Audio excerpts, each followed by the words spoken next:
సరే పొద్దుంటే 100% ఛార్జింగ్ పెట్టి వచ్చానో లేదో అప్పుడే 20% వచ్చేసింది. ఇది ఫోనా లేకపోతే కొరియదేమో. ప్రశాంతంగా ఒక రీలు కూడా చూడనివ్వట్లేదు. పడుకో, ఏముందిలే ఇంకా పడుకో. అరే చిల్లరా మామ, నేచర్ చూడు ఎంత అందంగా ఉందో. దానికి రెస్ట్ కావాలి కదరా పాప, అది కూడా అలసిపోయి ఉంటది. వీడు అలా చూస్తే నాకు ఐసీలో ఉన్న పేషెంట్లు గుర్తొస్తున్నారు. నా ఫోన్ రెస్ట్ కాదు, డైరెక్ట్ గా పునర్జన్మే కావాలి. వచ్చాడంటే పెద్ద తలనొప్పరా, వచ్చేసాడు.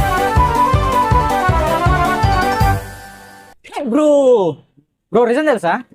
నీ ఫోన్ బ్యాటరీ నువ్వు ఎప్పుడు బిర్యానీ లాగా తినేస్తా ఉంటావు. సూర్యుడు కానీ నీ ఫోన్ బ్రైట్నెస్ ఎక్కువ పెట్టుకుంటావు. ఒక రీజన్ తెలియక అడుగుతున్నాను, చెప్తావా? నువ్వు సేమ్ సిఐడి ఆఫీసర్, ఎప్పుడు చూసినా జీపీఎస్ సౌండ్ లో పెట్టుకుని ఉంటావు.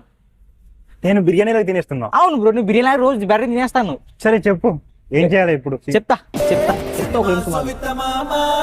సన్ లైట్ ని వెళ్ళినప్పుడు బ్రైట్నెస్ కొంచెం తక్కువలో పెట్టుకో. జీపీఎస్ ఎనీ టైంలో ఆన్ చేయమాక, బ్యాక్గ్రౌండ్ ఆప్షన్ అన్ని క్లియర్ చేసుకో. సరే అంతే. నేను ప్రేక్షకుణ్ణి, మీలో మీరు కొట్టుకొని చావండి. అరే నీ ఫోన్ 1% తగ్గడానికి 10 నిమిషాలు పట్టింది. నేను మ్యాజిక్ కారా? ఇది మ్యాజిక్ కాదురా, లాజిక్.